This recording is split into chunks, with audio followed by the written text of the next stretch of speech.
Guys, welcome back to the S.U.R.E Parenting Podcast, where every mom deserves to feel sure of her parenting.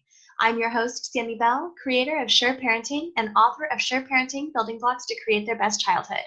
Here on the podcast, we address the issues that make moms question themselves or their kids, and we discuss creative solutions that meet the needs of each unique mother and child. Let's dive in.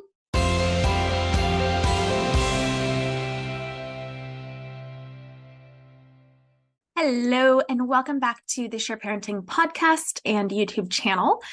If you are audio listening and you want to see my face, feel free to head over to YouTube. Otherwise, we will just get into today's topic. So it is December 1st, and of course, the topic of Santa has come around once again. It does every year. Many years ago, I wrote an article that is on my blog on the website www.sureparenting.com/blog.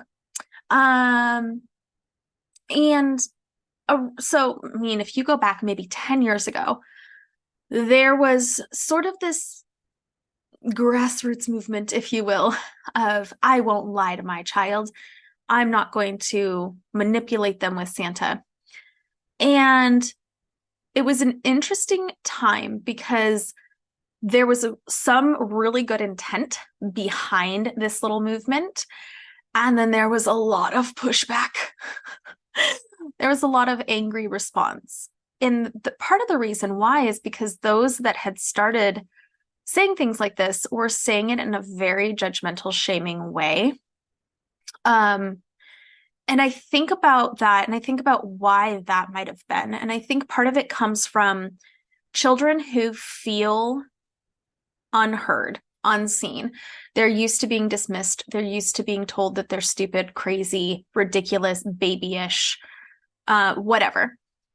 They have this pendulum swing all the way to the other side sometimes, where they preemptively feel like they need to defend themselves.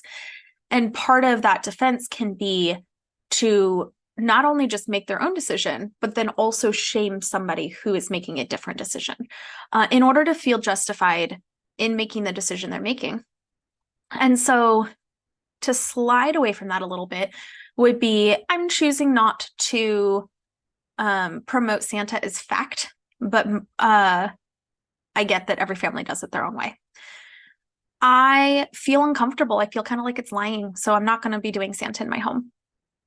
Right? That's an I statement. I feel this way, not you're lying to your kid. The great thing that came out of that was the discussion. We were able to talk about this idea, and some parents shared their experiences of being children and feeling lied to and overwhelmed by this thought that their parents had freaking tricked them for years. How dare they? And they felt like it really broke trust. And I posit that if that was the case for you, if we looked at that parent-child relationship as a whole, there was probably more going on than Santa bringing you presents. And I don't say that to minimize the hurt that you felt. I say that because parents make mistakes, like lots of them, and kids are incredibly understanding and forgiving, possibly too much so, because we can accidentally take advantage of that. So if this is like a haunting thing years and years and years later, is it that finding out Santa wasn't real was traumatizing? Or is it that that experience represents the type of relationship you felt you had with your parents, that you couldn't trust them, that they did lie to you, that they dismissed you as young and stupid and, unknowing? And I mean, it's certainly possible, because I can't dictate every single person's experience in the world. But what I find is that all of the people actually that I've spoken to about this one topic have been able to say, yeah, there was definitely more to that relationship that wasn't great than just the Santa thing. So why do people feel, there's this wide spectrum, right? So there's some people that are like, why is there a problem with Santa? What is wrong with people? The problem with Santa is how it's often used. You better be good or Santa won't bring you any presents. Some kids are actually scared of Santa. Like there's a creepy man that's going to wait until everybody's sleeping and then break into your house and move stuff around. That's weird, man. That is weird. Why do we do that? Why is that part of the story? I find it bizarre. I remember learning about a culture, I think it was Dutch, maybe, when I was in like first grade. And I remember this because they pulled all of us kids into this like little amphitheater they had next to the library. And we had to take our shoes off before we went in. And so they read us a story, whatever, told us the story about this culture where the kids put their shoes outside the night before their winter celebration. I don't remember if it was even Christmas or solstice or what. And in the morning, there would be something in their shoe. If they were good, it would be little treats. If they were bad, it would be a stick. So I just remember this. I remember it very vividly. And I think that this idea of coming up with a fantasy creature to kind of keep kids in line has been used for a really long time. Like a really long time. There's a great article talking about how the Inuits handle anger, and it includes using a monster to scare children. Like, there's also some other really great pieces of it that I think are lovely in the self-regulation the adults exhibit, but I find it interesting that's part of culture all over the world. So how do you like if you are just like, yeah, this is dumb, I'm doing Santa the exact same way my parents did, it'll be fine. Okay, you do you. Like I said, this is probably not a make or break issue in the real grand scheme of things. I do recommend that you not use the flat out manipulation part. I certainly despise the idea of like throwing presents into the fireplace to burn up their presents, like wrapping specifically empty presents to throw them in the fireplace to threaten your children. That's emotionally abusive. Like that's too much. The idea of the gift giving around the holidays is about celebration, connection, family. This isn't about behavior modification. And if you've been following me for a hot minute, you'll understand that children are always doing the best that they can. So if they're having a hard time, let's figure out why. Why is it that we feel we need the imaginary guy that's going to come down the chimney or the presents or whatever to manipulate them instead of observing them and figuring out what is making this hard? There's so many things it could be. Maybe I'll do that on another episode. Reasons that you might not have thought of that make the holidays hard for kids. And hard looks like challenging behavior. So don't do that part, in my opinion. I guess that's why you're here, for my advice, right? But you can certainly do the Santa part, the fun part, the magic part. And the way that I chose to go about it was to let my child decide. I said to him, what do you think? And he says, Santa's real. And I said, okay. Right. He saw Santa on TV. He saw Santa at his little preschool library books. It's a very, very prominent cultural experience. You're probably not going to avoid Santa entirely. And I think that opponents of the idea of not doing Santa are like, you are such a fuddy-duddy. You're going to take the magic out of Christmas. That's also not true.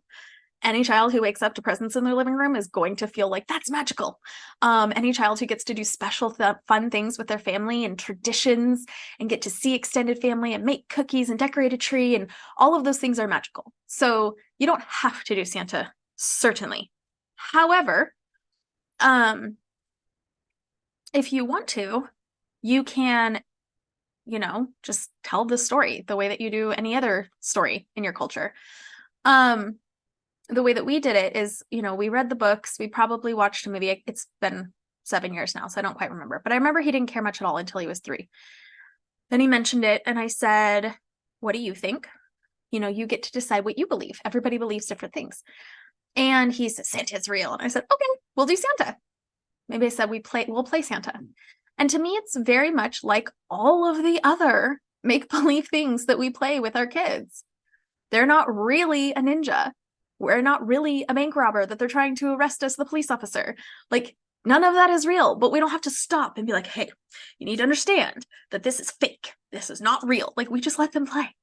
And that's a big part of childhood. They have a very loose grasp on the difference between fantasy and reality. As well they should. That's part of development. And so I let him decide. As the years have gone on, he'll come up and be like, I think Santa's not real. I'm like, well, what do you mean by that? Well, I don't think there's really a guy that comes in our house. I'm like, okay, you get to decide what you want to believe. And a year ago, 2 years ago, I think, he had said, well, I don't believe in it. I'm like, that's fine. You get to decide what you believe in, but so does your brother and so does your sister. So if they decide they want to believe something else, then you just let them be. You get to decide for you. They get to decide for them. He's like, okay. And he's a type of person that feels better knowing. And still, there are presents. I put presents under the tree without any from. Everything just says to whomever it's to. Who's it from? Insert your imagination here. As he gets older and older, he's like, yeah, this is all from mom and dad. Awesome. And the little kids, quite frankly, probably think it's all from Santa. That's fine too. Wherever they're at in their development, there's room for them to evolve, change their minds, decide what they believe. There's a lot of flexibility in it in our home. I don't go out of my way to make them believe in Santa. I've seen some things that are like, oh, take a boot outside and put footprints in the snow. Like, we've never done anything like that. I don't feel the need to make them believe in it, but if they choose to, that's fine too. And we read a lot of different stories about the holidays. And so that's part of it. So I was watching a video. Kristen Somner, she's a PhD in child development or child psychology or something like that. She's on Instagram. And I don't know if I'll be able to find it. Dr. Christy N. Sommer. That's what it is. She did a video recently about the Santa thing. And she really likes the idea of starting that conversation with cultures. So talking about different cultures and different belief systems and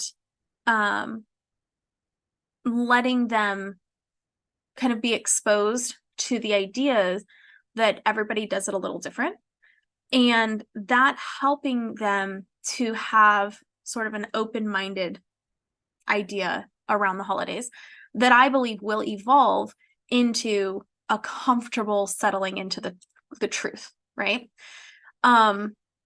If you're told and pushed to believe that there is a man who flies on a sled and he comes down your chimney and he brings presents, this one narrative, then it's kind of jarring to go away from that. But if you're led to believe that there's lots of different ideas, and sometimes people believe that there's a Santa and sometimes there's a Saint Nick and sometimes there's, other characters.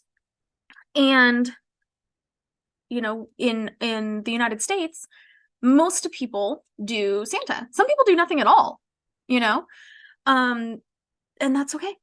Everybody celebrates differently. And letting them sit with the possibility that there's other ideas and other explanations, and just really following their lead. The thing that I think is really important is, other than not manipulating your kids intentionally with this, is to not tell them Santa's fake or Santa's not real 30 days, not even 30, 24 days before Christmas. I've actually seen this come up in the past 2 days over and over again, where a parent will post in a parenting group, not in my group, interestingly, but in several other groups that I'm in. I told my kid that Santa's not real because I felt like that he needed to know that, and now he's mad at me. Like, yeah, he's done Christmas the same way for 10 years, and you just took away Christmas 24 days before Christmas. He's been making a Christmas list. He's been watching Christmas movies. He's been so excited about what he's believed for his entire life. And you pick right now to take that away. Why? What was the goal there? Well, he's just too old. Says who? Like, really sit with that for a minute. Why do you think that he's too old to have fun, to play, to imagine? And in all of the posts that I've seen, it was a boy that they decided, you're too old, I'm taking this away from you. And they frame it as helping the child. Why? Why are we so uncomfortable letting boys be little boys? 9, 10, 11 years old. These are still children. They don't need to grow up.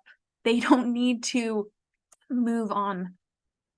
Now, the cool thing about starting with openness and you get to decide what you believe and all of that is that if they're at school and other kids are like, oh, Santa's not real, then it's very simple for them to be like, okay, you don't believe in Santa. Everyone decides what they believe. I do. Right? It's not a big deal. Could somebody make fun of them? Yeah.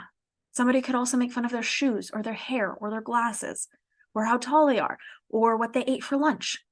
Like if somebody wants to make fun of you, they'll just make fun of whatever they see. It's not something you're going to avoid. So I don't know, because I don't know these parents or their history. I imagine that they fall into the camp of like actively trying to make their kids believe for a period of time. Which is what the original movement called the lying, and the part that I didn't really subscribe to for myself.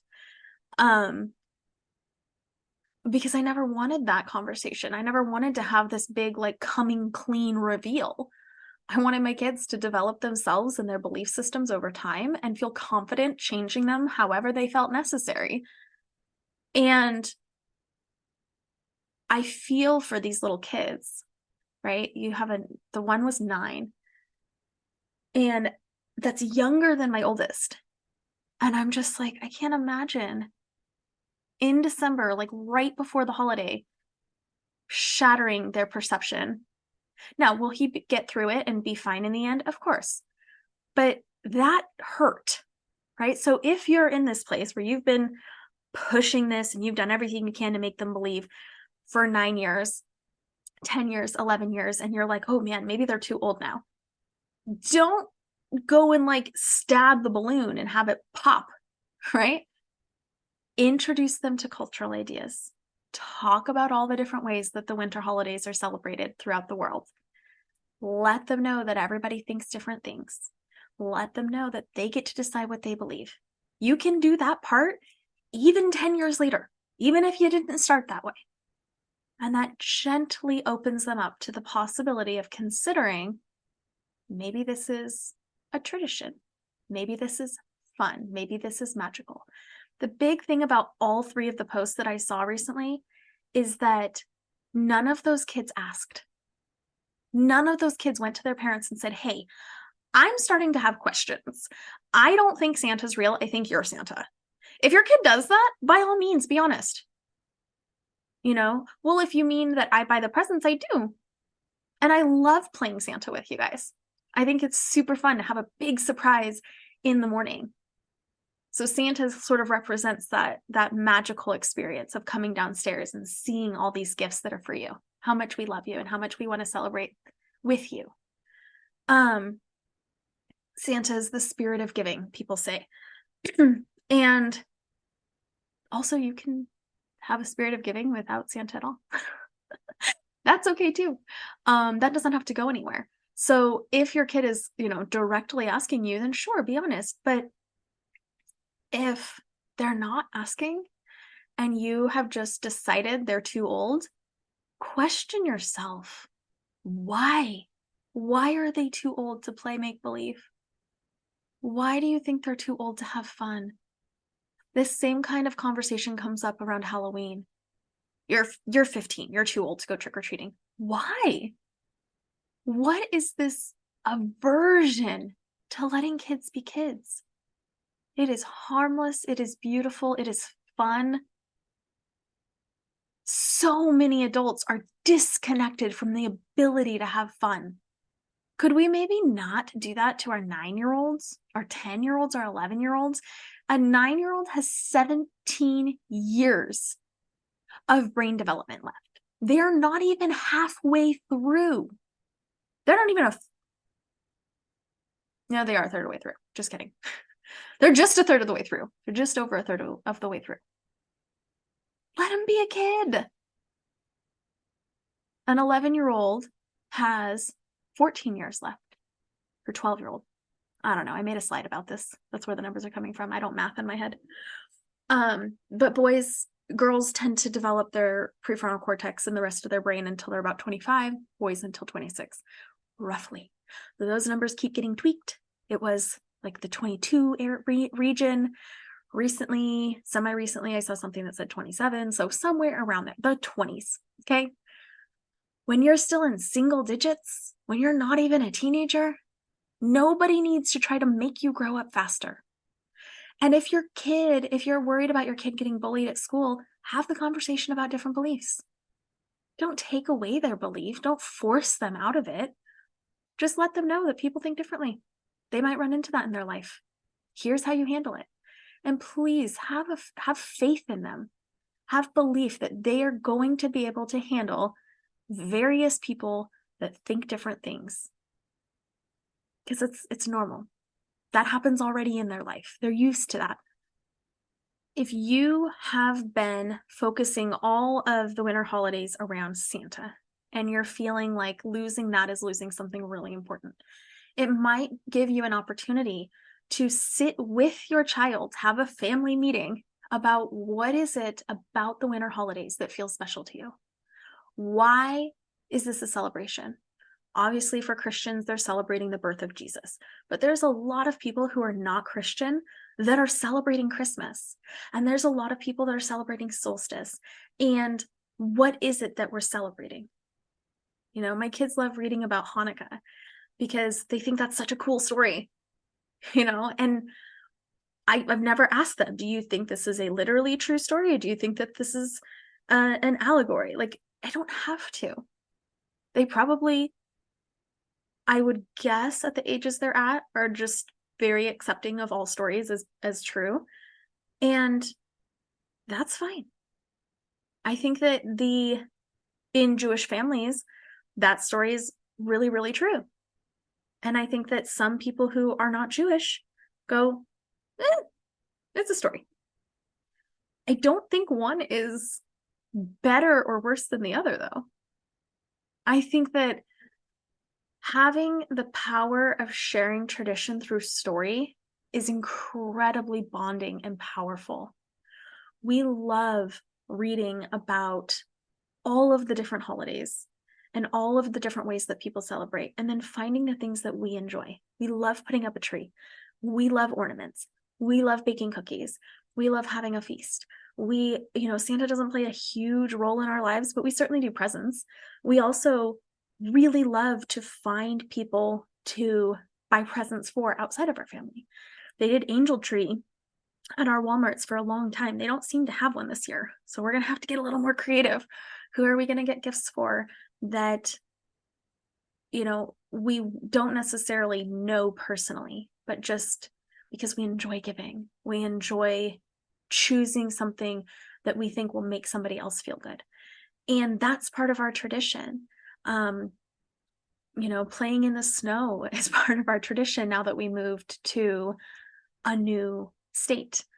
Being able to make a snow mountain, as my child would say, is part of our winter tradition. We have some lawn decorations that go up. That's part of our tradition. Why? Because we are focused on bringing joy and light into this season. Family connection, happiness, peace, calm, like all of these things that we value are highlighted during this time. So whether or not any one specific piece is necessary, that's really a personal decision. I think that if you have the core values that you're trying to focus on, the specifics won't matter as much. So hopefully that gives you some things to consider. some options. If you feel, if you disagree with me and you're like, no, I need to be the one to tell my kid Santa's not real, at least wait until after Christmas. Okay? Let them have their presents, let them have their hot cocoa, let them have, all of the fun of this last month of their childhood. And then afterwards, let them know, hey, I just wanted to, it's important that I tell you something because I want to be the one to tell you and I don't want other people to tell you and, it hurt you in any way. What are you talking about? I just want you to know that, mom and dad are the ones that are playing Santa. We are the ones that buy the presents and put them under the tree. And so that you and your siblings can have all this fun on Christmas Day. And I think that you might already know that, but I wanted to confirm it with you now that you're 12, whatever. I don't think you have to. I think you can wait until they ask. But I don't get to decide what you do. So I would advise, if you are determined to tell them yourself and put a hard line on it, at least let them celebrate first.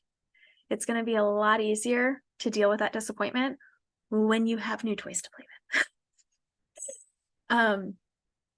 And some families have to have this conversation. This is something too that I hadn't really thought about. The economy has been really hard for people recently.